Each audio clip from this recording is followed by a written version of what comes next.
Tu as déjà vu un homme monter au front pour défendre une femme qui n'avait pas forcément raison. Peut-être que c'est toi qui l'as fait, sans comprendre pourquoi. Tu t'es senti obligé de la protéger, même quand elle était dans son tort. Et si ce réflexe n'était pas une faiblesse, mais un signal biologique puissant? Dans cette vidéo, tu vas découvrir pourquoi un homme amoureux te défend même sans raison valable. On va décortiquer les mécanismes cachés derrière ce comportement grâce à la psychologie évolutionniste. Tu vas apprendre à reconnaître ce signe et à l'utiliser pour renforcer ta relation. Ce n'est pas de la faiblesse, c'est un investissement émotionnel profond. Beaucoup pensent que défendre quelqu'un sans raison, c'est se faire manipuler ou perdre son jugement. On nous répète qu'il faut rester objectif, ne pas prendre parti aveuglément. En amour, on croit qu'il faut raisonner calmement, peser le pour et le contre. Mais cette approche ignore la réalité émotionnelle des relations. La fausse sagesse populaire dit « si tu la défends toujours, elle va en profiter ». Ou encore « un homme qui défend sa femme sans réfléchir est un homme faible ». Pourtant, la recherche montre le contraire. Ces clichés viennent d'une méconnaissance des mécanismes d'attachement. Le vrai problème, c'est que tu as peut-être déjà eu honte de ce réflexe. Tu t'es dit « je suis trop émotif, je perds mon objectivité ». Mais ce jugement est erroné.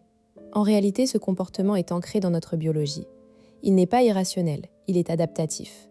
Le cœur de cette vidéo repose sur une étude majeure de David Buss, chercheur en psychologie évolutionniste. En 1996, Buss a publié une étude sur les stratégies de protection coopérative chez les couples. Il a démontré que les hommes disposés à défendre leur partenaire, même de manière apparemment disproportionnée, renforcent la confiance et l'engagement mutuel. Ce comportement signale un investissement à long terme. Pourquoi ce mécanisme existe? Il remonte à nos ancêtres chasseurs-cueilleurs. Un homme qui protège sa compagne augmente les chances de survie de sa progéniture. Aujourd'hui, le danger n'est plus un prédateur, mais un conflit social ou une critique. Le cerveau réagit de la même manière. Il perçoit une menace et active le système de défense. Ce n'est pas de la possessivité ou de la dépendance. C'est un signal hormonal. L'ocytocine, l'hormone de l'attachement, renforce le lien. Quand un homme défend sa partenaire, son cerveau libère de la dopamine, créant un circuit de récompense. Il devient alors plus engagé. Prenons un exemple concret. Jérôme, 34 ans, ingénieur en informatique à Nantes. Il est en couple avec Manon, 31 ans, architecte. Un soir, il dîne chez des amis. La discussion dérive sur la politique. Manon exprime une opinion impopulaire. Un ami se moque gentiment. « Oh là là Manon, tu es bien naïve ». Tout le monde rit, sauf Jérôme. Jérôme sent une tension dans sa mâchoire. Il pose sa fourchette. Il dit « En fait, ce que Manon voulait dire, c'est que la simplification est souvent trompeuse. Et elle a raison sur le fond. » L'ami insiste « Mais non, c'est absurde. » Jérôme ne se démonte pas. « Je ne suis pas d'accord. » Et d'ailleurs, le dernier rapport de l'INSEE montre exactement ce qu'elle décrit. La soirée continue, mais Jérôme reste vigilant. Il ne laisse passer aucune critique implicite. Manon, surprise, lui dit plus tard « Tu n'étais pas obligé de me défendre. Je pouvais me débrouiller. » Jérôme répond « Je sais, mais quand on s'attaque à toi, je réagis. C'est plus fort que moi. » Ce qu'il ne dit pas, c'est qu'il a ressenti une menace physique dans son corps. Son cœur battait plus vite, ses muscles étaient tendus. C'est le système limbique qui s'active. Il n'a pas choisi. Il a agi. Un mois plus tard, nouvelle scène. Manon oublie de payer une facture d'électricité. Le fournisseur coupe le courant. Jérôme, au téléphone avec le service client, se montre agressif. Il hausse le ton, menace de changer de fournisseur. Le lendemain, il passe 2 heures à régler le problème. Manon lui dit « Tu exagères, c'était ma faute. » Il répond « Ta faute ou pas, on est une équipe. Je te défends. » Ce deuxième exemple montre que la défense n'est pas liée à la validité de l'action. Jérôme ne se demande pas si Manon a raison ou tort.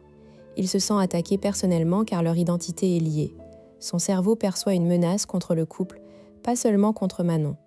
Maintenant, comment reconnaître ce comportement chez ton partenaire ou chez toi? Observe les situations de conflit léger. Est-ce qu'il prend ta défense même quand tu as une opinion minoritaire? Est-ce qu'il se positionne physiquement entre toi et la source de conflit? Est-ce qu'il devient plus protecteur après un stress? Si tu es un homme, remarque si tu ressens une tension physique quand on critique ta partenaire. Tu as peut-être honte de cette réaction. Pourtant, c'est un signe d'attachement profond. Ne le réprime pas. Utilise-le comme indicateur de ton niveau d'engagement. Les conséquences sont importantes. Quand tu comprends ce mécanisme, tu arrêtes de le juger. Tu vois que ce n'est pas de la faiblesse, mais un investissement. Pour la femme, c'est rassurant. Cela prouve que l'homme tient à elle. Mais attention, cela peut aussi devenir étouffant si c'est excessif.